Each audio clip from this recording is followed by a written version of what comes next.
So আজকে যে এক্সপেরিমেন্টটা করব আমরা experiment 7 determination of hardness in water. তার মানে হলো কোনো একটা ওয়াটারে যদি হার্ডনেস থাকে কতটুকু হার্ডনেস আছে সেটা হলো আমরা আজকে মেজার করব। সো ফার্স্টে যদি আমি আসি জেনারেল ইন্ট্রোডাক্টরি কথাবার্তা একটু দেখো, হার্ডনেস জিনিসটা কি সেটা আমাদের ফার্স্টে বুঝতে হবে। Hardness is caused by multivalent metallic cations. তার মানে কোনো একটা সলিউশনে যদি আমাদের মাল্টিভ্যালেন্ট মেটালিক ক্যাটায়ন প্রেজেন্ট থাকে সেইটার কনসেন্ট্রেশনটাকে আমরা বলবো হলো হার্ডনেস। তাহলে এখন কোশ্চেন আসতেছে যে কোন মাল্টিভ্যালেন্ট ক্যাটায়নগুলো প্রেজেন্ট থাকলে আমরা বলতে পারি যে হার্ড ওয়াটার।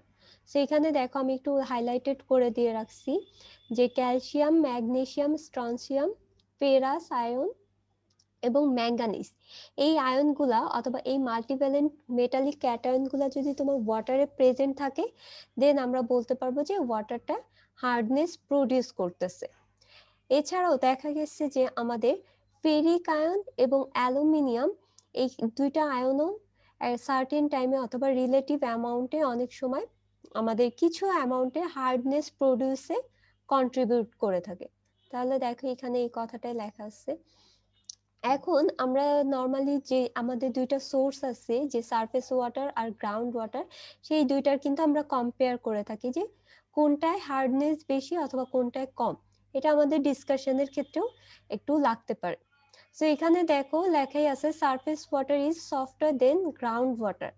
এটা দ্বারা বোঝাচ্ছে যে আমাদের সারফেস ওয়াটারের হার্ডনেসটা কম কম্পেয়ার টু গ্রাউন্ড ওয়াটার। কারণ এক্সপ্লেনেশনটা মোটামুটি সবাই জানো যে আমাদের গ্রাউন্ড ওয়াটারে আমরা যত গ্রাউন্ড সারফেস থেকে নিচে যাব একটা সার্টেন ডেপথে যে কিন্তু আমরা গ্রাউন্ড ওয়াটারটা পাই, এবং যত বেশি ডেপথে নিচে যাওয়া যায় তত বেশি আমাদের মিনারেল কন্টেন্টের অ্যামাউন্টটা বেড়ে যায়, যেই মিনারেল কন্টেন্টগুলাই আমাদের হার্ডনেস প্রডিউসে হেল্প করে অথবা হার্ডনেস কন্ট্রিবিউট করে। সো দ্যাটস ওয়াই আমরা বলতে পারি যে আমাদের গ্রাউন্ড ওয়াটারটা মোর হার্ডার দেন সারফেস ওয়াটার। তাহলে এই জিনিসটা তোমাদের ইন্ট্রোডাক্টরি আমরা থিওরিতেও পড়ে আসছি। এরপরে দেখো একটা টেবিল আকারে দেওয়া আছে যে আমাদের যে ক্যাটায়নগুলো আছে কোন ক্যাটায়নগুলো হার্ডনেস প্রডিউস করে, এবং এই ক্যাটায়নগুলো আমাদের অবভিয়াসলি কি কোনো অ্যানায়নের সাথে রিয়াকশন করবে। সো স্যাম্পল ওয়াটারে এই ক্যাটায়নগুলা আমাদের সার্টেন কিছু অ্যানায়নের সাথে রিয়াকশন করে একটা প্রিসিপিটেশন ফর্ম করতে পারে অথবা সলিড প্রিসিপিটেশন ফর্ম করে থাকে, যেটাকেই কিনা আমরা বলি হার্ডনেস। সো দেখো কিছু অ্যানায়নেরও নাম দেওয়া আছে। ইভেন আমরা অ্যালকালিনিটি, অ্যাসিডিটি যেরকম ক্যালসিয়াম কার্বনেটের রেসপেক্টে মেজার করি, আমরা হার্ডনেসটাও ইন ইকুইভ্যালেন্ট অফ ক্যালসিয়াম কার্বনেটের রেসপেক্টে মেজার করব। সো কোনো একটা স্যাম্পলে অথবা সলিউশনে আমি যদি হার্ডনেস মেজার করতে যাই তাহলে সেটা ফর্মুলাটা দাঁড়াবে হলো ওই মেটালের concentration into 50 divided by equivalent weight of ওই মেটাল। এখন ওই মেটালটা দ্বারা এখানে আমরা এম দ্বারা আইডেন্টিফাই করছি, এম দ্বারা বোঝাচ্ছে যে আমাদের ডাইভ্যালেন্ট মেটালিক ক্যাটায়ন। তাহলে আমাদের যেই ক্যাটায়নগুলো আছে সেগুলোকে আমরা এম বলতেছি। সো কোনো একটা সলিউশনে আমাদের এই ক্যাটায়নগুলোর কি একটা স্পেসিফিক কনসেন্ট্রেশন থাকবে, সেই স্পেসিফিক কনসেন্ট্রেশনকে আমি ওই পার্টিকুলার ক্যাটায়নের ইকুইভ্যালেন্ট ওয়েট দ্বারা ডিভাইড করব এবং মাল্টিপ্লাই করে দিব হলো আমাদের 50। এই 50 কিনা ক্যালসিয়াম কার্বনেটের আমাদের weight, equivalent weight of calcium carbonate, এই যে লেখা আছে। এখন দেখো আমরা তো এটা শুধু এম দ্বারা ইন্ডিকেট করছি। এখন কোন একটা সলিউশন আমি যদি প্রত্যেকটা ইন্ডিভিজুয়ালি হার্ডনেস বের করে টোটাল করতে চাই তাহলে আমাদের কি দাঁড়াচ্ছে, ক্যালসিয়ামের কনসেন্ট্রেশন লাগবে, ম্যাগনেসিয়াম লাগবে, ফেরাস লাগবে, ম্যাঙ্গানিজ লাগবে। সো মেইনলি আমি জাস্ট এই কয়েকটা চিন্তা করতেছি যে আমার একটা সলিউশনে এই কয়েকটা মেটাল আছে অথবা মাল্টিভ্যালেন্ট ক্যাটায়ন আছে। এখন দেখো ক্যালসিয়ামের ক্ষেত্রে ক্যালসিয়ামের কনসেন্ট্রেশন আমাদের লাগতেছে, আর এই 50টা হলো ক্যালসিয়াম কার্বনেটের। আর ক্যালসিয়ামের আমাদের ইকুইভ্যালেন্ট ওয়েট কত, টোটাল ওয়েট হলো 40, যেহেতু এটার ডাইভ্যালেন্ট আমাদের 2, দ্যাটস আমরা 40 কে 2 দ্বারা ডিভাইড করলে অ্যাপ্রক্সিমেটলি 20.04 আসে। সো তোমরা কেমিস্ট্রিতে প্রত্যেকটা মেটালের অথবা প্রত্যেকটা মলিকুলের আমাদের ইউনিট ওয়েট এবং মলিকুলার ওয়েট সম্পর্কে আমাদের আইডিয়া আছে। সিমিলারলি দেখো ম্যাগনেসিয়ামের ক্ষেত্রে আমি ওইটা দ্বারা ডিভাইড করব, ফেরাসের ক্ষেত্রে, ম্যাঙ্গানিজের ক্ষেত্রে। সো আপাতত জাস্ট আমাদের এই 5টা অথবা 4-5টা মেটালের ইউনিট ওয়েট অথবা মলিকুলার ওয়েটটা আমাদের জানলেই হচ্ছে। সো এটাকে আমি যদি ফার্দার ক্যালকুলেশন করে দেখি, দেখো সামনে একটা ফ্যাক্টর থাকতেছে এবং ওই ফ্যাক্টরটাকে যদি আমি ক্যালসিয়ামের কনসেন্ট্রেশন দ্বারা মাল্টিপ্লাই করি তাহলে আমি হার্ডনেস পাবো, এবং এই হার্ডনেসটা ক্যালসিয়াম হার্ডনেস। সিমিলারলি ম্যাগনেসিয়াম হার্ডনেসের ক্ষেত্রে same, ferrous hardness, manganese hardness, এবং এই টোটালটাকে আমার বলা হলো টোটাল হার্ডনেস। তাহলে আমাদের কিভাবে হার্ডনেস মেজার করতে হবে অথবা আমরা বের করব সেটা কিন্তু আমরা এখন করতে পারবো। ইভেন তোমাদের থিওরিতেও আমি বলছি যে এই রিলেটেড কিন্তু ম্যাথ আসতে পারে। সো দেখা যাচ্ছে যে তোমাদের যে কোনো একটা মেটালের কনসেন্ট্রেশন দেওয়া থাকবে, ওইটার বেসিসে তোমার হার্ডনেসটা বের করা লাগতে পারে। সো আমরা হার্ডনেসটা বের করতে কি পারবো? নিশ্চয়ই। মনে করেন যে এখানে ক্যালসিয়ামের মানে কনসেন্ট্রেশন দেওয়া থাকে, তাহলে বাকি কি ফুল হ্যাঁ, সূত্র ইউজ হবে নাকি না খালি ওই ক্যালসিয়াম Ca2+? আচ্ছা, তোমার ধরে নাও যে একটা সলিউশনে আমি যদি একটু এক্সাম্পলটা দেখাই, দাঁড়াও, এখানে এক্সাম্পলটা দেওয়া আছে, এই যে দেখো আমাদের বলে দিচ্ছে যে একটা ওয়াটারে আমাদের বিভিন্ন মলিকুলের অথবা বিভিন্ন মেটালের কনসেন্ট্রেশন আমাদের দেওয়া থাকবে, এরকম কনসেন্ট্রেশন দেওয়া থাকবে। সো ওইটার রেসপেক্টে আমি ওই মাল্টিপ্লাইং ফ্যাক্টর দ্বারা যদি মাল্টিপ্লাই করে দিই তাহলে আমি টোটাল হার্ডনেসটা পেয়ে যাব। লাইক দেখো আমাদের ক্যালসিয়াম দেওয়া আছে, ম্যাগনেসিয়াম দেওয়া আছে, স্ট্রনসিয়াম দেওয়া আছে। সো এই তিনটা জাস্ট আমাদের মাল্টিপ্লাইং ফ্যাক্টর দ্বারা মাল্টিপ্লাই করলেই আমি হার্ডনেসটা পেয়ে যাচ্ছি, এই যে হার্ডনেসটা পেয়ে যাচ্ছি। সো তোমার যদি কোনো এক্সাম্পল দেওয়া থাকে তাহলে অবভিয়াসলি প্রত্যেকটা মলিকুলের অথবা প্রত্যেকটা মেটালের আমার কনসেন্ট্রেশন দেওয়া থাকবে। অনেক সময় স্যাম্পল ওয়াটারে তুমি ক্যালকুলেশন করে দেখলা যে আমাদের ম্যাগনেসিয়ামের ভ্যালুটা দেওয়া নেই, তাহলে ওই জিনিসটা অথবা ওই টার্মটা অমিট থাকবে।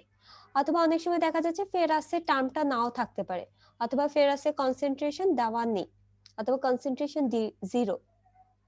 তাহলে সেই ক্ষেত্রে আমার বোঝাচ্ছে যে আমাদের এই টার্মটা অমিট হয়ে যাবে। সো তোমার যেই কনসেন্ট্রেশন দেওয়া থাকবে ওই কনসেন্ট্রেশনের বেসিসে হলো তোমার টোটাল হার্ডনেসটা মেজার করতে হবে। আর আদার্স কনসেন্ট্রেশন গুলো দেওয়া নেই, দ্যাট মিনস ওই কনসেন্ট্রেশনের ভ্যালুগুলো 0 অথবা স্যাম্পল ওয়াটারে ওই মেটালটা আমাদের অ্যাবসেন্ট আছে। তাহলে এখন বুঝতে পারছো মোটামুটি? জি। ওকে, এনভায়রনমেন্টাল সিগনিফিকেন্সটা তো মোটামুটি আমরা পড়েই আসছি যে আমাদের হার্ড ওয়াটারে সোপ কনজিউমটা বেশি প্রয়োজন হয় অথবা সোপের কনজাম্পশনটা বেশি লাগে। এছাড়া দেখা যাচ্ছে আমাদের যে মাল্টিভ্যালেন্ট যে ক্যাটায়নগুলো আছে, আমাদের যে পাইপ থাকে সেই পাইপে অনেক সময় সলিড ফরমেশনে প্রিসিপিটেট হতে পারে। এরকম দেখা যাচ্ছে সারফেসে দেখবা যে তোমার জং ধরে যাচ্ছে, অথবা পাইপ যেগুলাতে কিছুটা মেটালের কনসেন্ট্রেশন জমা পড়তেছে। সো আলটিমেটলি এই পানিটা তুমি যখন ইউজ করতেছো, এটাকে আমরা কি করি, ফুটাই অথবা বয়েল করি। সো বয়েল করার জন্য আমার অনেক বেশি ফুয়েলের প্রয়োজন পড়তেছে। সেই ক্ষেত্রে দেখা যাচ্ছে আমাদের ইকোনমিক্যাল লসও হয়, যে দেখো ইকোনমিক্যাল লস আছে। আর এই যে যে আমাদের পাইপের ভিতর আমাদের যে হার্ডনেসের কারণে অথবা মাল্টিভ্যালেন্ট মেটালের কারণে আমাদের যেই জিনিসটা অথবা প্রিসিপিটেট হচ্ছে, এই যে কার্বনেট হার্ডনেসের, সেটাকে বলা হচ্ছে হলো বয়লার স্কেল। তার মানে এই যে অ্যানায়ন গুলা আমাদের দেখা যাচ্ছে পাইপের ভিতর একটা প্রিসিপিটেশন ফর্ম করে, সলিড প্রিসিপিটেশনে, যেটাকে আমরা বলতেছি হলো বয়লার স্কেল। এছাড়া দেখো আমাদের আরো কিছু কথাবার্তা বলছে যে নর্মালি আমাদের যে ওয়াটারটা আসছে সেই ওয়াটারে আমরা প্রিফার করি আমাদের ম্যাগনেসিয়াম কনসেন্ট্রেশনটা 50-র কম হবে। 50-র বেশি যদি হয়ে যায় তাহলে সেখানে দেখা যাচ্ছে যে আমাদের ম্যাগনেসিয়াম হার্ডনেসের অ্যামাউন্টটা বেশি। আর ক্যালসিয়াম হার্ডনেস তেমন কোনো আমাদের হিউম্যান হেলথে কোনো ইফেক্ট ফেলে না। এখানে একটা টেবিল দেওয়া আছে, টেবিলের রেঞ্জে তোমরা একজন কোশ্চেন করছিলা, এটা কিন্তু একটা টিপিক্যাল রেঞ্জ বলে দেওয়া আছে। অনেক সময় দেখবা যে আমাদের ম্যানুয়াল যেটা আমি তোমাদের ক্লাসে যেটা পড়াচ্ছি সেটা রেঞ্জ থেকে কিন্তু ভ্যারি করতে পারে। সো তুমি যখনই কোনো কিছু ডিফাইন করে দিবা অথবা তোমার ডিসকাশনে যেটা লিখবা তখন জাস্ট রেফারেন্সটা দিয়ে দিলে এত কনফ্লিক্টিংটা আর আসবে না। তাহলে আমরা কত রেঞ্জের ভিতর পড়লে বলতে পারি যে সফট ওয়াটার, অথবা কত রেঞ্জের ভিতর পড়লে হার্ড ওয়াটার অথবা ভেরি হার্ড ওয়াটার বলতে পারি। তাহলে এটা একটা রেঞ্জ দেওয়া আছে। এরপরে দেখো আমাদের এক্সপেরিমেন্টটা আমরা কিভাবে কন্ডাক্ট করব, অথবা আমাদের এক্সপেরিমেন্টে কি কি লাগবে সেটা নিয়ে একটু কথাবার্তা লেখা আছে। আমাদের হার্ডনেসটা আমরা মেজার করব হলো in terms of calcium carbonate. এখন এই ক্যালসিয়াম কার্বনেটের রেসপেক্টে আমরা যখন হার্ডনেসটা মেজার করতেছি, আমাদের এখানে যে সলিউশনটা অথবা যে ইন্ডিকেটরটা ইউজ করতেছি সেটাকে বলা হয় হলো ইডিটিএ, অথবা এটাকে নাম বলা হচ্ছে ইডিটিএ ট্রাইটোমেট্রিক মেথড, অথবা ট্রাইট্রেশনের মাধ্যমে আমরা ইডিটিএ ইউজ করতেছি। এখন তাহলে ইডিটিএ এর ফুল ফর্মটা কি একটু দেখো, ethylene diamine tetra acetic acid. অনেক সময় কিন্তু কোশ্চেন করে ইডিটি মানে কি, এটা একটু ভালো মতো খেয়াল রাখবা। এছাড়া ইডিটি এর পরিবর্তে আমরা সোডিয়াম সল্টেরও এজেন্ট ইউজ করতে পারি ট্রাইট্রেশনে, বাট আমরা এখানে হলো ইডিটি এর ট্রাইট্রেশনটা করব। এখন ইডিটি এর ট্রাইট্রেশনে আমাদের কি হচ্ছে সেটা একটু ভালো মতো দেখো। আমাদের মেটাল গুলাকে আমরা এম দ্বারা ইন্ডিকেট করতেছি, এগুলো হলো ডাইভ্যালেন্ট মেটাল, যেগুলো আমাদের হার্ডনেস প্রডিউস করতেছে। যখনই আমি ইডিটি অ্যাড করব, ইডিটি অ্যাড করার কারণে আমাদের এই মেটালের সাথে রিয়াকশন করবে, এবং রিয়াকশন করে একটা কমপ্লেক্স আমাদের কমপ্লেক্স একটা সলিউশন অথবা প্রোডাক্ট তৈরি করবে। এই যে কমপ্লেক্স একটা প্রোডাক্ট তৈরি করবে। এখন যখন আমরা ইডিটিএ দিচ্ছি তাহলে অবভিয়াসলি কি আমাদের একটা ইন্ডিকেটর লাগবে, আদারওয়াইজ আমি যখন ট্রাইট্রেশন করব, আমাদের ট্রাইট্রেশনের ক্ষেত্রে প্রত্যেকটা ট্রাইট্রেশনে দেখবা যে একটা ইন্ডিকেটর লাগে, যে ইন্ডিকেটর কিনা আমাদের একটা রিয়াকশন, কেমিক্যাল রিয়াকশন অথবা অ্যানালাইসিস কমপ্লিট করাতে একটা ইন্ডিকেট করে থাকে। তাহলে কি ইন্ডিকেট করে থাকে? কালার ইন্ডিকেট করে থাকে। কিন্তু সিমিলারলি আমাদের এখানে যে ইন্ডিকেটরটা ইউজ করব সেটা হলো ইরিক্রোম ব্ল্যাক টি ডাই। সো এই ইন্ডিকেটরটা যখন আমি এই সলিউশনে দিব, সলিউশনে দিলে দেখা যাচ্ছে যে আমাদের রেড ওয়াইন কালার প্রডিউস হচ্ছে। এই যে দেখো, তো আমাদের ফার্স্টে ইন্ডিকেটর দিলাম সলিউশনে, যে সলিউশনের সাথে আমাদের মেটালটা রিয়াকশন করে একটা কমপ্লেক্স কম্পাউন্ড তৈরি করবে, এবং এটার কালারটা কিনা রেড ওয়াইন। এরপরে ট্রাইট্রেশনের জন্য আমরা যেরকম বুরেটে প্রিভিয়াসলি কি দেখছিলাম, অ্যাসিড অ্যাড করছিলাম অথবা বেজ অ্যাড করছিলাম। সো এখানে আমরা বুরেটে অ্যাসিড আর বেজ অ্যাড করব না, এখানে হলো আমাদের যেই সলিউশনটা আছে ইডিটি অ্যাড করব। সো আমাদের বুরেটে কোনটা থাকতেছে এটা একটু ভালো মতো খেয়াল রেখো, ইডিটিএ। সো অনেক সময় তোমাদের কিন্তু কোশ্চেন করা হয়ে থাকে যে আমরা যখন অ্যালকালিনিটি বের করছি তখন আমরা বুরেটে কোনটা নিয়েছিলাম, অথবা অ্যাসিডিটি যখন বের করেছি তখন আমাদের বুরেটে কোন সলিউশনটা ছিল। সিমিলারলি আমরা হার্ডনেস যখন বের করতেছি আমাদের বুরেটে থাকতেছে হলো ইডিটিএ। সো ইডিটি আমাদের এই যে দেখো একটা স্যাম্পল থাকতেছে, এই স্যাম্পলের কালারটা এখন রেড ওয়াইন, বিকজ আমরা এরকম ব্ল্যাক টি অ্যাড করে দিয়েছি। এরপরে বুরেট থেকে আমাদের কি আসবে, সলিউশনটা আসবে ইডিটি। সো ইডিটিএ যখন এই যে যে কমপ্লেক্স আমাদের যেই স্টেবল প্রোডাক্টটা ছিল অথবা কমপ্লেক্স যে প্রোডাক্টটা ছিল সেটার যখন কন্ট্যাক্টে আসতেছে তখন আরেকটা কমপ্লেক্স প্রোডাক্ট তৈরি হচ্ছে। এই যে দেখো এম ইডিটিএ, যেটা কিন্তু না আমরা আগেই দেখে আসছিলাম, এবং এটাও কিন্তু একটা কমপ্লেক্স প্রোডাক্ট। এবং এখানে আলাদাভাবে আমাদের এরকম যে ব্ল্যাক টিটা আছে সেটা আমাদের লেফট থেকে যাচ্ছে, এবং যেটার কালার কিনা ব্লু কালার দিবে। সো আমরা ট্রাইট্রেশন করব, ট্রাইট্রেশন করার আগে দেখতেছি আমাদের রেড ওয়াইন কালার, এবং ট্রাইট্রেশন যখন কমপ্লিট হয়ে যাবে তখন আমাদের ব্লু কালার দিবে।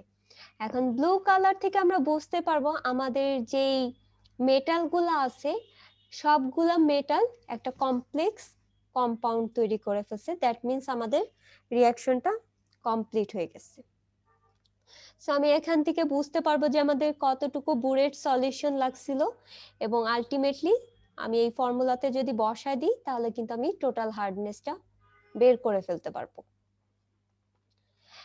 এইটাই হলো মেইনলি আমাদের প্রসিজার, অথবা আমাদের যে ল্যাবে যেভাবে করানো লাগতো সেভাবে আমরা করতাম।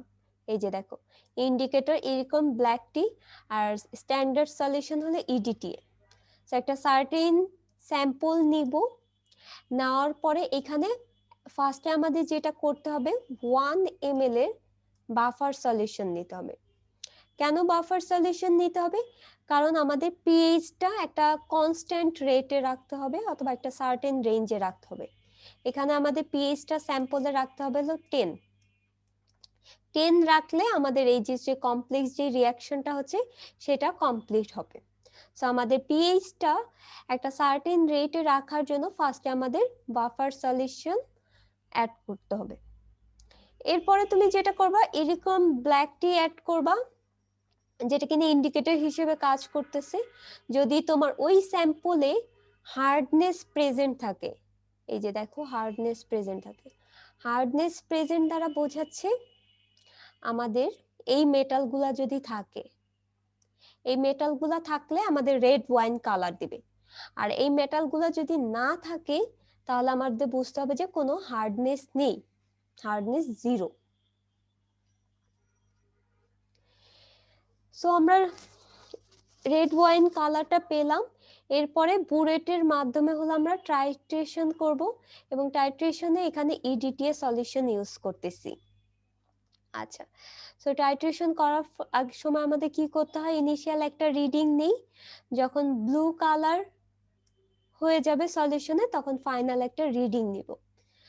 এই দুইটা রিডিং এর ডিফারেন্স থেকে আমি বুঝতে পারবো যে আমাদের কতটুকু ইডিটিএ লেগেছিল। তাহলে দেখো এখন আমরা যদি ক্যালকুলেশনে চলে আসি, আমাদের total hardness is equal to বুরেটের রিডিং ইনটু মাল্টিপ্লাইং ফ্যাক্টর। আর মাল্টিপ্লাইং ফ্যাক্টর আমরা অ্যালকালিনিটি অ্যাসিডিটিতে দেখে আসছি কিভাবে করে। এখানে দেখো normality of EDTA equivalent weight of calcium carbonate into 1000 divided by ml sample. So তুমি কত ml এর স্যাম্পল নিচ্ছ দেখো, 50 ml অথবা 100 ml এর স্যাম্পল নিতে পারো। আর নরমালিটি অফ ইডিটিএ আমরা ইন জেনারেল কেসে ল্যাবে হলো 0.002 রাখি। আর equivalent weight of calcium carbonate তো জানোই 50। সো এটার সাথে যদি তুমি 1000 মাল্টিপ্লাই করো, মাল্টিপ্লাইং ফ্যাক্টরের ভ্যালুটা পেয়ে যাবা। আর এটার সাথে যদি বুরেটের রিডিংটা মাল্টিপ্লাই করো তাহলে আমি বুঝতে পারবো যে আমার ওই সলিউশনে কতটুকু হার্ডনেস আছে। এখন একটু দেখো এখানে দুইটা ক্রাইটেরিয়া বলে দিছে। আমরা হলো ইন জেনারেল কেসে এভাবে ল্যাবটা কন্ডাক্ট করা হয়ে থাকে, বাট আমাদের ল্যাবে আমরা এই প্রসিজারটা ফলো করব না, সিমিলার টাইপের একটা প্রসিজার ফলো করব। এখানে দেখো হ্যাচ সাপ্লাইড বাই হ্যাচ, তার মানে হলো এই ফর্মুলাতে করছি, বাট আমরা ল্যাবে যেটা করব সেটা হলো HI3812 হার্ডনেস কিট। এটা একদমই সিমিলার আগের মতো, বাট এখানে আমাদের কিছু স্পেসিফিকেশনস আছে। তাহলে স্পেসিফিকেশনসটা একটু দেখো। আমরা এই যে টেস্টটা একটু ভালো মতো রাখবা, আগেরটা যেটা আমরা দেখলাম সেটাতে কিন্তু হ্যাচ ছিল, আর এটা হলো HI Hannah instrument hardness test kit. তাহলে এখানে যে স্পেসিফিকেশনসটা বলছে সেখানে আমাদের যে হার্ডনেসটা আছে সেটা হলো আমরা 0 থেকে 30 মিলিগ্রাম এই রেঞ্জে মেজার করতে পারি, অথবা 0 থেকে 300 মিলিগ্রাম এই রেঞ্জে, এই দুইটা রেঞ্জে আমরা মেজার করব। আর আমাদের দেখা যাচ্ছে এই রেঞ্জ থেকে কিছুটা ইনক্রিমেন্ট করতে পারি, স্মলেস্ট ইনক্রিমেন্ট। দেখো যখন 0 থেকে 30 আসতেছে অ্যাটলিস্ট আমরা 0.3 মিলিগ্রাম ইনক্রিমেন্ট করতে পারি, আর 0 থেকে 300 যখন থাকতেছে তখন 3 মিলিগ্রাম ইউজ করতে পারি অথবা ইনক্রিমেন্ট। তার মানে এই রেঞ্জ থেকে প্লাস মাইনাস অ্যাটলিস্ট কতটুকু আমরা ইনক্রিমেন্ট করতে পারি রেঞ্জটাকে, এই রেঞ্জ।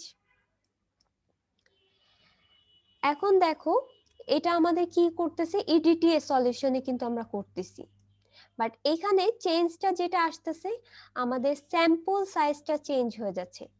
সো আমরা যখন দেখব আমাদের একটা প্লাস্টিকের সিলিন্ডার টাইপের অথবা একটা প্লাস্টিকের বক্স টাইপের থাকবে, অথবা স্যাম্পল যে টেস্ট করব সেটা থাকবে, এবং এটা হাইয়েস্ট গেলে ম্যাক্সিমাম 5 ml অথবা 50 ml এর স্যাম্পলের জন্য অ্যাপ্লিকেবল। সো কখন 5 ml লাগতেছে আর কখন 50 ml লাগতেছে সেটা একটু দেখো। এই ফিগারে দেওয়া আছে। সো আমার হার্ডনেসের রেঞ্জটা যদি 0 থেকে 300 হয় তখন আমি 5 ml এর স্যাম্পল নিয়ে কাজ করব। তার মানে হলো আমাদের সলিউশনটা স্যাম্পল ওয়াটারটা 5 ml নিয়ে কাজ করতে হবে। আর রেঞ্জটা যদি আমাদের 0 থেকে 30 হয় তখন হলো আমাদের 50 ml এর স্যাম্পল নিয়ে কাজ করতে হবে।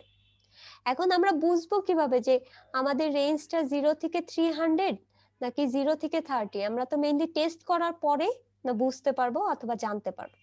এটা আমি একটু পরে বলতেছি কিভাবে আমরা বুঝবো। আপাতত এতটুকু স্পেসিফিকেশন বুঝলাম। আর আমাদের শিপিং যে ওয়েটটা মানে এই যে বোতলটা যেটা সেটার ওয়েট দেওয়া আছে, আর এটার কেজ ডাইমেনশন কোনটা কতটুকু সেটা দেওয়া আছে। এরপরে যেটা হচ্ছে আমাদের এখানে যেটা আমরা করতেছি, প্রিভিয়াসলি আমি তোমাদের যেটা বলে আসছি ঠিক সেম ভাবে করা লাগে, বাট এখানে একটু ভ্যারিয়েশন আছে। ভ্যারিয়েশনটা কি সেটা আমি বলি। এই যে দেখো, সো ফার্স্টে আমাদের যেটা নিতে হবে, আমরা যে কোনো একটা বোতলে এই যে আমাদের যে মেজারটা থাকতেছে সেটাতে হয় 5 ml এর স্যাম্পল নিব অথবা 50 ml এর স্যাম্পল নিব। নেওয়ার পরে আমাদের সেকেন্ড যে কাজটা থাকতেছে সেখানে হলো আমরা বাফার সলিউশন অ্যাড করতেছি। বাফার সলিউশন অ্যাড করার রিজন হলো আমাদের পিএইচটা 10 এর কাছাকাছি রাখা অথবা 10 এর মতো রাখার জন্য। আমাদের থার্ড যে স্টেপটা কি ছিল, আমরা কিন্তু ইরিক্রম ব্ল্যাক টি ইউজ করেছিলাম, বাট এখানে আমরা ইরিক্রম ব্ল্যাক টি ইউজ করব না, এখানে হলো আমরা ক্যালমাগাইট ইউজ করব, ক্যালমাগাইট ইন্ডিকেটর। সো ক্যালমাগাইট ইন্ডিকেটর আর ইরিক্রম ব্ল্যাক টির যে প্রপার্টিস কিছুটা সিমিলার। আমরা দেখা যাচ্ছে ইরিক্রম ব্ল্যাক টি যখন ইউজ করেছিলাম আমাদের সলিউশনের কালারটা কি হয়েছিল, কে একজন বলো তো? Red wine. রেড ওয়াইন হয়ে গেছে। তো আমি যেহেতু বলতেছি যে ইরিক্রম ব্ল্যাক টি আর ক্যালমাগাইট দুইটাই সিমিলার, সো আমি সলিউশনে ক্যালমাগাইট অ্যাড করলে আমাদের কি হবে, কে একজন বলো তো কি কালার দিবে? Same colour. সেম কালার দিবে কিন্তু রেড ওয়াইন কালার দিবে। সো রেড ওয়াইন কালার থেকে আমি কি বুঝতে পারতেছি, এটা কি একজন বলো, হার্ডনেস আছে কি নেই? আছে। হার্ডনেস আছে। আছে। সো আমরা 1 ড্রপ দিব, কিন্তু এটা একটু মাথায় রাখবা, আমরা যখন ড্রপ অ্যাড করব 1 ড্রপ দিব, আর এখানে বাফার সলিউশন যখন অ্যাড করেছি তখন 5 ড্রপের মতো দিচ্ছিলাম। এরপরে আমাদের একটা সিরিঞ্জের মতো কিট থাকে যেটা 1 ml এর সলিউশন নিতে পারে। এখানে তোমাদের দেওয়া আছে, এই যে দেখো একটা সিরিঞ্জ থাকতেছে, যে সিরিঞ্জটার আমার ক্যাপাসিটি হলো 1 ml, আর এটা কিনা একটা প্লাস্টিকের বিকার, এই যে প্লাস্টিকের বিকার। সো আমাদের সিরিঞ্জের ভিতর আমাদের হলো যেটা দিয়ে আমরা টাইট্রেশন করতে চাচ্ছি সেটা অ্যাড করব। তাহলে এই সিরিঞ্জের ভিতর আমরা কি অ্যাড করব, কে একজন বলো তো?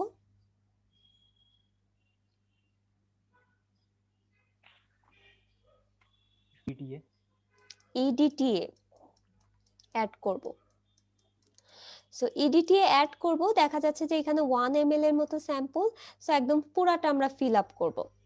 ফিল আপ করার পরে আমাদের জিরো যে রিডিংটা আছে সেই রিডিং পর্যন্ত আমরা জিরোতে রেখে দিব। এরপরে আমাদের যে বিকারটা ছিল প্লাস্টিকের সেটার ভিতর হলো আমরা ইডিটি অ্যাড করা শুরু করব। এই যে দেখো আস্তে আস্তে আমরা সিরিঞ্জটাকে যত প্রেস করব আমাদের সলিউশনটা তত নিচের দিকে যাবে, জিরো থেকে একটা ভ্যালু দিবে। এই যে দেখো, সো ইনিশিয়ালি তোমার এটা ছিল, ফাইনাল তোমার এটা ছিল, তুমি এই দুইটা ডিফারেন্স থেকে একটা সার্টেন ভ্যালু পাবা। সো ইনিশিয়ালি তোমার 0 ছিল, ফাইনাল রিডিং যদি তুমি 0.5 পাও তাহলে আমাদের এই সলিউশনে টাইট্রেশন করতে 0.5 মিলিগ্রামের মতো ইডিটিএ লেগেছিল। এখন টোটাল হার্ডনেসটা আমরা এখানে যেভাবে কি করছিলাম, বুরেটের সলিউশন ইনটু মাল্টিপ্লাইং ফ্যাক্টর ছিল, বাট আমরা যখন এইচআই টেস্টটা করতেছি আমাদের রেঞ্জটা কিন্তু দুইটা আছে, একটা 0 থেকে 30 আর 0 থেকে 300। সো তুমি যখন 5 ml এর স্যাম্পল নিয়ে কাজ করতেছো সেখানে আমাদের মাল্টিপ্লাইং ফ্যাক্টরটা হবে হলো 300, আর যখন 50 ml এর স্যাম্পল নিয়ে কাজ করতেছো তখন এটার মাল্টিপ্লাইং ফ্যাক্টরটা হচ্ছে হলো 30, এবং এই মাল্টিপ্লাইং ফ্যাক্টরটাই আমরা কিন্তু এই রেঞ্জ থেকে পাচ্ছি, এই যে এই রেঞ্জে। তাহলে একটু ভালো মতো দেখো, আমাদের যখন 5 ml এর স্যাম্পল নিচ্ছি, তার মানে এই যে দেখো এতটুকু 5 ml এর স্যাম্পল, এটা টাইট্রেশন করলাম। টাইট্রেশন করার পর আমি বুলেটের একটা রিডিং পাবো। সেই রিডিংটাকে যদি আমি মাল্টিপ্লাইং ফ্যাক্টর দ্বারা মাল্টিপ্লাই করি, তাহলে কিন্তু আমাদের টোটাল হার্ডনেস দিয়ে দিবে। বাট 5 ml এর স্যাম্পলের জন্য আমাকে এখানে ডাইরেক্টলি বলে দিয়েছে আমাদের মাল্টিপ্লাইং ফ্যাক্টরটা 300। আর যখন আমি 50 ml এর স্যাম্পল দিয়ে করব, তখন আমাদের মাল্টিপ্লাইং ফ্যাক্টরটা হবে 30। সো আমরা এই যে HI টেস্ট কিট যেটা আছে, সেটা দিয়ে শুধু 5 ml অথবা 50 ml এরই স্যাম্পল টাইট্রেশন করতে পারি। এখন একটু ভালো মতো দেখো, আমরা কখন বুঝবো যে আমাদের 30 দ্বারা মাল্টিপ্লাই করতে হবে, আর কখন বুঝবো যে আমরা 300 দ্বারা মাল্টিপ্লাই করতে হবে। সো তুমি একটা দেখো 5 ml এর স্যাম্পল নিলা, স্যাম্পল নেওয়ার পরে তুমি এটাতে টাইট্রেশন করা শুরু করলা। বাট টাইট্রেশন করা যখন শুরু করলা, তোমার ফার্স্টে কি অ্যাড করতে হবে? ক্যালমাগাইট অ্যাড করতে হবে। সো তুমি যখন ক্যালমাগাইট অ্যাড করলা, অ্যাড করে দেখতেছো যে কোনো কালার চেঞ্জ হয়নি, অথবা যে কালার চেঞ্জটা হয়েছে সেটা অ্যাকুরেটলি রেড ওয়াইন দিচ্ছে না, খুবই হালকা একটা কালার দিচ্ছে, মানে হালকা রেডিশ কালার দিচ্ছে। সেই ক্ষেত্রে তোমার বুঝতে হবে যে আমাদের যে স্যাম্পলটা আছে, স্যাম্পলটা এনাফ না, ভলিউমটা এনাফ না। ভলিউমটা এনাফ না দেখেই কিন্তু ক্যালমাগাইট আমার অ্যাকুরেটলি রিঅ্যাকশন কমপ্লিট করতে পারেনি। সো দ্যাটস ওয়াই আমার স্যাম্পলের ভলিউম বাড়াতে হবে। আমার যদি 5 ml নেই, ক্যালমাগাইট অ্যাড করলাম, অ্যাড করে দেখলাম যে রেড ওয়াইন কালারটা ঠিক মতো ভিজিবল হচ্ছে না, সো আমাকে স্যাম্পলের অ্যামাউন্টটা বাড়ায় 50 ml করে দিতে হবে। দেন তুমি দেখবা যে ক্যালমাগাইটটা অ্যাকুরেটলি রিঅ্যাকশন করে আমাদের একটা প্রপার রেড ওয়াইন কালার দিচ্ছে। সেই ক্ষেত্রে আমরা বুঝতে পারবো যে আমাদের যে হার্ডনেস যেটা কারণে প্রডিউস হচ্ছে, অথবা স্যাম্পলে যে হার্ডনেসটা আছে, সেটা 0 থেকে 30-র ভিতর পড়তেছে। এই যে 0 থেকে 30-র ভিতর পড়তেছে, এই রেঞ্জের ভিতর পড়তেছে। দ্যাটস ওয়াই আমাদের মাল্টিপ্লাইং ফ্যাক্টরটা তখন 30 হচ্ছে। বাট তুমি যখন 5 ml এর স্যাম্পল নিয়ে কাজ করতেছো, দেখলা যে অ্যাকুরেটলি রেড ওয়াইন পেয়ে যাচ্ছ, সো তখন তোমার বুঝে নিতে হবে যে আমাদের হার্ডনেসটা 0 থেকে 300 এর ভিতর, এবং সেই ক্ষেত্রে মাল্টিপ্লাইং ফ্যাক্টরটা হবে 300। তাহলে এই ছিল মোটামুটি আমাদের এই মানে এক্সপেরিমেন্টটা কিভাবে ল্যাবে কন্ডাক্ট করা হয়। তোমাদের ম্যানুয়ালে যেটা দেওয়া আছে মেইনলি আমরা ওভাবে ফলো করি না, আমরা ল্যাবে হলো এই প্রসিজার ওয়াইজ ফলো করি। তাহলে আমরা কি বুঝতে পারছি যে কখন কত দ্বারা মাল্টিপ্লাই করতে হবে, অথবা কিভাবে আমাদের এক্সপেরিমেন্টটা কন্ডাক্ট করতে হবে?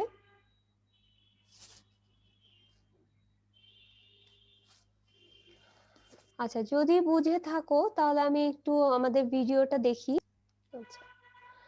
আচ্ছা, মেইনলি দেখো, এটা হলো আমাদের হার্ডনেস টেস্ট কিট, এবং HI 3812 দিয়ে করতেছি আমরা, হানা ইনস্ট্রুমেন্ট। এবং এটার ভিতর আমাদের এরকম একটা পেজ থাকে, যেটাতে আমাদের ফুল প্রসিজার কিভাবে ফলো করা হয় সেটা লেখা আছে। এই যে আমাদের প্লাস্টিকের বিকারটা, এটা 5 ml অথবা 50 ml এর আমরা মেজার করতে পারি। আর এটা হলো এই যে ক্যালমাগাইট সলিউশন, যেটা ইন্ডিকেটর হিসেবে কাজ করতেছে। আর এটা হলো এই যে বাফার সলিউশন, একটু ফাস্ট যাচ্ছে দেখো, এই যে বাফার, যেটা কিনা আমাদের পিএইচটা 10 এর কাছাকাছি রাখতেছে। আর এটা কিনা আমাদের ইডিটিএ সলিউশন, যেটা আমরা হলো সিরিঞ্জের ভিতর অ্যাড করব, এবং সিরিঞ্জের যে আমাদের ক্যাপাসিটি সেটা হলো 1 ml। সো আমাদের একটা বিকারে দেখবা যে আমরা যে কোনো একটা বিকার থেকে স্যাম্পল ওয়াটারটা এই প্লাস্টিকের বোতলে অ্যাড করে নিব, অথবা বিকারে। এবং এটার গায়ে কিন্তু তোমাদের ডাইমেনশনটা অথবা ক্যাপাসিটি লেখা থাকে যে কত ml হলে কতটুকু। আচ্ছা, এখানে দেখো যে আমরা 5 ml এর মতো স্যাম্পল নিচ্ছি। সো আমাদের স্যাম্পল নেওয়ার পরে আমাদের ফার্স্টে কি করতে হবে, বাফার সলিউশন অ্যাড করতে হবে। এই যে আমরা বাফার সলিউশনটা অ্যাড করতেছি। আমরা 5 ড্রপস দিলাম, কিন্তু দেওয়ার পরে এটাকে শেক করব যাতে আমাদের সলিউশনের পিএইচটা একটা কনস্ট্যান্ট রেটে আসে। এরপরে হলো আমাদের যেটা অ্যাড করতে হবে ক্যালমাগাইট, বাট আমরা ম্যানুয়ালে কিন্তু দেখে আসছিলাম এডিক্রম ব্ল্যাক টি অ্যাড করা হয়। সো এখানে এডিক্রম ব্ল্যাক টি আর ক্যালমাগাইটের দুইটার প্রপার্টিজ কিছুটা সিমিলার।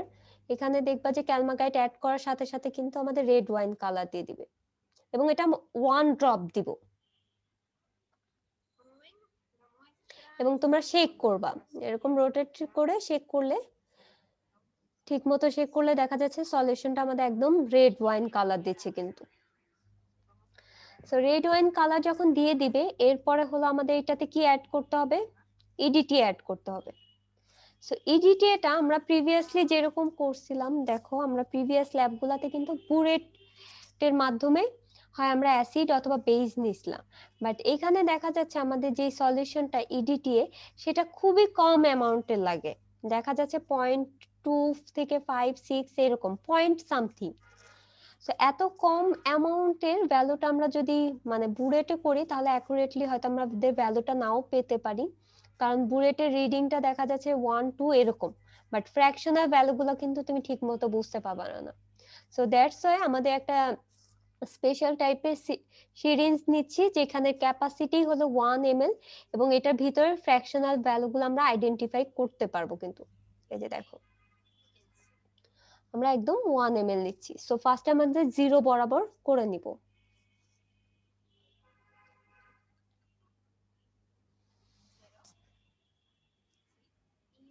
এই যে 0। এরপরে হলো আমরা আস্তে আস্তে অল্প অল্প করে হলো ইডিটি এটা আমার সলিউশনের ভিতর অ্যাড করতেছি, একদম আস্তে আস্তে করতে হবে, অল্প অল্প করে।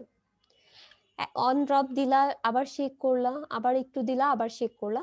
ইনস্ট্যান্ট কিন্তু আমরা বেশি দিয়ে দিতে পারবো না, কারণ খুব কম অ্যামাউন্টেরই আমার সলিউশন লাগবে ইডিটি।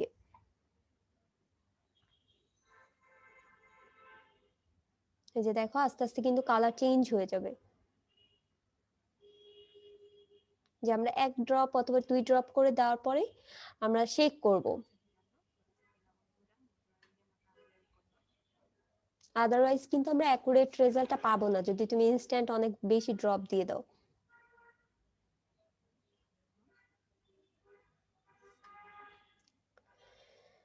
এটা আর একটু লাগবে আমাদের, আরো 1-2 ড্রপের মতো লাগবে।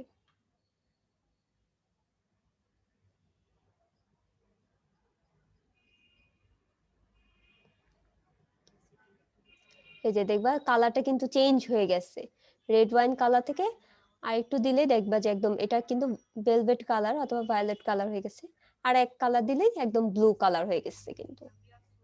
এই যে ব্লু কালার, একদম ব্লু কালার। সো তুমি দেখো ইনিশিয়াল রিডিং ছিল 0 আমাদের ইনিশিয়াল রিডিং, এবং ফাইনাল রিডিং সার্টেন এটা 0.2 নিচে 0.3 হলে এখান থেকে কিন্তু আমরা বুঝতে পারবো যে কত অ্যামাউন্টের সলিউশন লাগতেছে। এখন দেখো এখানে যেহেতু আমরা 5 ml এর স্যাম্পল নিয়েছিলাম, সো আমাদের মাল্টিপ্লাইং ফ্যাক্টরটা কত হবে কে একজন বলো তো?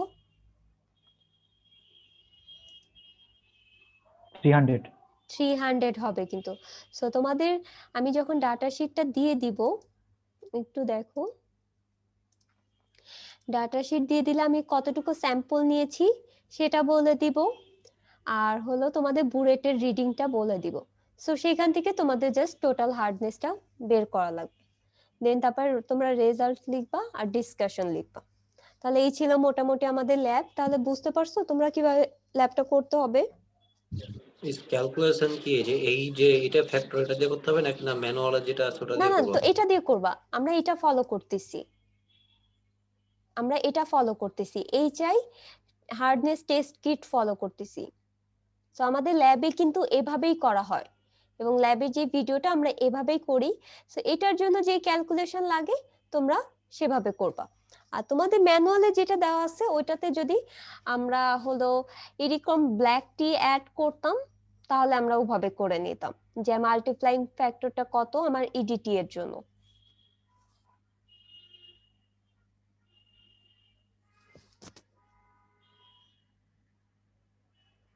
তাহলে তোমরা কি বুঝতে পারছো সবাই? জি ম্যাম। আচ্ছা, আমি তাহলে রেকর্ডিংটা অফ করে দিই। দেখো, তোমাদের কিন্তু আমি টাইপটা পড়াইছি, ক্যালসিয়াম হার্ডনেস, ম্যাগনেসিয়াম হার্ডনেস, যে কোনো একটা যদি তুমি জানো, টোটাল হার্ডনেস থেকে সাবস্ট্রাক্ট করলে অপোজিটটা পেয়ে যাবা। সিমিলারলি কার্বনেট এবং নন কার্বনেট হার্ডনেসও তোমরা জানো, এবং আমরা যদি কার্বনেট এবং নন কার্বনেট হার্ডনেস জানি, সেইখান থেকে কিন্তু অপোজিটটা বের করে নেওয়া যায়। এবং আরেকটা রিলেশনশিপ দেওয়া আছে যেটা কিনা alkalinity less than total hardness হলে আমরা বলি alkalinity is equal to carbonate hardness, অথবা গ্রেটার দেন অর ইকুয়াল হলে বলি যে alkalinity total hardness is equal to carbonate hardness. তো তোমার একটা সলিউশন দেওয়া আছে, সেখানে যদি অ্যালকালিনিটি এবং হার্ডনেস যদি দেওয়া থাকে, তাহলে তুমি কার্বনেট হার্ডনেস, নন কার্বনেট হার্ডনেস বের করে নিতে পারবে। এটা আমি কিন্তু থিওরিতে বলছি। আর হার্ডনেস ও কালারের মতো দুই টাইপের হয়, একটা পার্মানেন্ট হার্ডনেস, আর একটা হলো টেম্পোরারি হার্ডনেস। সো আমাদের যেটা দেখা যাচ্ছে, এই যে কার্বনেট হার্ডনেস যেগুলো আছে, সেগুলো কিন্তু আমাদের টেম্পোরারি হার্ডনেস প্রডিউস করে। সরি, এটাকে যখন আমরা বয়েল করব তখন দেখা যাচ্ছে যে এই হার্ডনেসটা একদম রিমুভ হয়ে যাচ্ছে। বাট নন কার্বনেটে যে হার্ডনেস গুলো আছে সেগুলোকে আমরা বলি হলো পার্মানেন্ট হার্ডনেস। এই দুইটা জাস্ট একটু জেনে রেখো, অথবা আমি তোমাদেরকে বলছি। তাহলে আমি রেকর্ডিংটা অফ করে দিচ্ছি।